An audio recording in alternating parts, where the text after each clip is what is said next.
আমি আর মেয়ের বিয়ে করে এর প্রতিশোধ নিব, তুমি বুঝো না কে? এই নাও আমার বাবা, আমি তো এই কথাটা ভেবেই দেখিনি। বর্তমানে কি তাড়াতাড়ি বিয়ের ব্যবস্থা কর। ঠিক আছে তাহলে বাবা নাও অনেক দূর থেকে আইছো দাঁড়াও, আগে আমার নামে দেখা করে নই, কই মাইকো। বর্তমানে যত না আমি ডাক দে।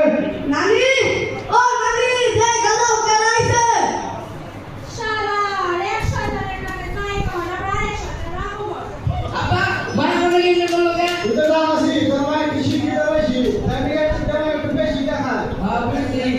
আয় বাবা, আয় ঘরে আয়, ঘরে বাবা। আচ্ছা নাও। নাও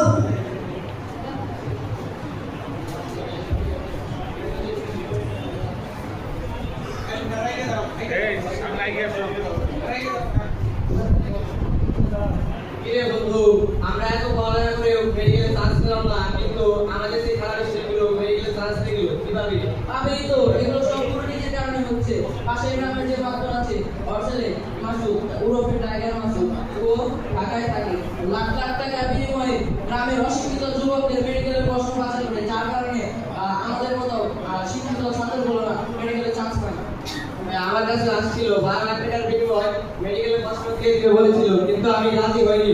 ঠিক করেছিস বন্ধু, তুই যদি রাজি হতে জীবনে কিছু করতে পারবি না, উন্নতি হবে। আসসালামু আলাইকুম স্যার। আসসালামু আলাইকুম স্যার। ওয়ালাইকুম আসসালাম বাবারা তোমরা এখানে কি করছো স্যার, আমরা এত পড়ালেখা করে মেডিকেলে চান্স পেলাম না, কিন্তু আমাদের যে নিম্ন শ্রেণীর অশিক্ষিত যুবকরা কিভাবে মেডিকেলে চান্স পেল? তা বাবা সেই বিষয়ে আমি আগে থেকেই জানি এই খাত থেকে যে সকল ডাক্তাররা উঠে আসে তারা মূলত বিভিন্ন সরকারি উপজেলা স্বাস্থ্য কমপ্লেক্সের ডাক্তার হয়। তাই সেই বিভিন্ন উপজেলা স্বাস্থ্য কমপ্লেক্সের যদি তোমরা উদাহরণ নিয়ে দেখো, সেখানে ডাক্তারদের আসার কথা সেই সকাল 10টায়, তারা আসতে আসতে বাজে যায় দুপুর 12টা। অথচ এত পরে আসার সত্ত্বেও তারা যে দুপুর 2টার আগেই তারা সেখান থেকে চলে যায়। তারপর যদি তোমরা খেয়াল করো, তারা বিভিন্ন বেসরকারি ক্লিনিকে গিয়ে তারা টাকার বিনিময়ে রোগীর চিকিৎসার সেবা প্রদান করে। যদি এইভাবে চলতে থাকে, তোমরা কি মনে করো এই দেশের সাধারণ জনগোষ্ঠী তাদের প্রাপ্য সুচিকিৎসা সেবাটা পাবে? না স্যার, কিন্তু স্যার আমরা কি করব? আমরা গরিব ঘরের ছেলে, আমাদের কোনো টাকা পয়সা নেই, ক্ষমতা নেই, আমাদের কথা কে শুনবে? যাদের টাকা পয়সা আছে, ক্ষমতা আছে, তাদের কথা কে শুনবে? তা বাবা তোমাদের জন্য আমি ভালো একটা পরামর্শ দিই, সেটা হচ্ছে তোমরা যত যাই করো দুর্নীতির সাহায্য নিবে না। কেননা দুর্নীতির সাহায্য যদি তোমরা নিয়ে ফেলো, তাহলে জীবনে কোনোদিন উন্নতি করতে পারবে না। দরকার হলে তোমরা সৎভাবে জীবনযাপন করো, দরকার হলে কৃষিকাজ করে জীবনযাপন করতে করো, তাহলে আল্লাহ তাআলা ইনশাআল্লাহ তোমাদের একটা ভালো ব্যবস্থা করে দিবে। ঠিক আছে স্যার, ধন্যবাদ। আসসালামু আলাইকুম। ওয়ালাইকুম আসসালাম। কতবারই চেয়ারম্যান বাসায় আছেন নাকি? কতবারই চেয়ারম্যান আমার কাজ দরকার কতবারই চেয়ারম্যানকে ওনাকে ডাকেন। কেন যা বলেন আমাকে বলেন। আর আপনারা কারা? আমরা দুর্নীতি দমন কমিশন থেকে আসছি। কি দুর্নীতি দমন সংস্থা? আপা আমি কিছু করি নাই, যখন আমাকে মাফ করছে আমার তুমি পুরাই করছে। আপনি কতবারই চেয়ারম্যানকে ডাকেন। আচ্ছা আচ্ছা না না না ও না না না এই যে বর্তমানে এই স্যার আইছে একটা ম্যাডাম আইছে থাকো আমি যাই গে। হ্যাঁ কি বলেন? আমাদের সরকার থেকে পাঠানো হয়েছে আপনার যত সম্পত্তি এগুলোর খাত এবং উৎস সম্পর্কে জানার জন্য। আমি আমার সম্পত্তি হিসেবে আপনাকে কেটে দেবো। আর আপনারা কারা? আমরা দুর্নীতি দমন কমিশন থেকে আসছি।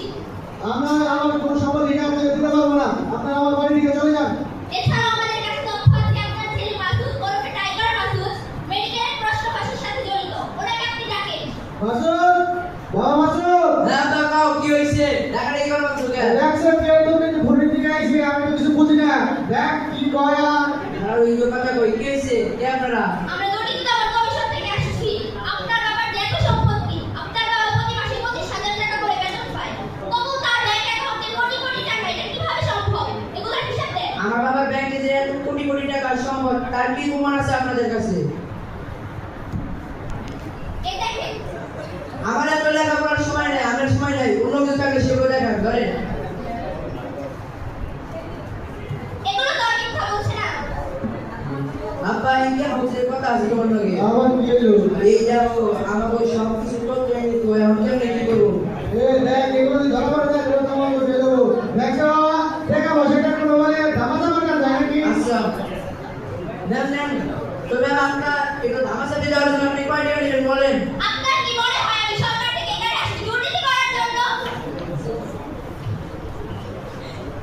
অ্যারেস্ট করো ওদের। আরে ম্যাম দাঁড়ান এগুলো আমি একাই করি না, আমার আব্বু করছে, আমার বাবা তোমরা করছে। দাঁড়িয়ে আছো কেন? বাবা কি করছো? আপা আপা তোর জন্য কথা আমি বুড়ে কত বুঝাইছি আমার এত ধন সম্পত্তি দরকার নাই কিন্তু বুড়ে কি আমার কথা শুনে কিন্তু খারাপ হইছে না কারণ উনারও খারাপ হয়ে যাবে আপা আপনি ম্যানেজ করেন আপা তেরে যা তেরে না খেলে আপা ভালো হয়ে যাবে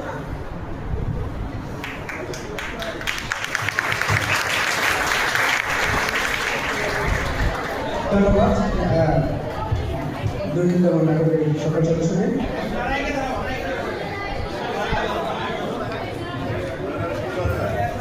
হ্যালো, আসসালামু আলাইকুম। আমার এখানে উপস্থিত আমার সম্মানিত শিক্ষকবৃন্দ, আমি যাদের কাছে পড়ালেখা করে বড় হয়েছি তার এই স্যার ম্যাম এখন সামনে বসে আছে।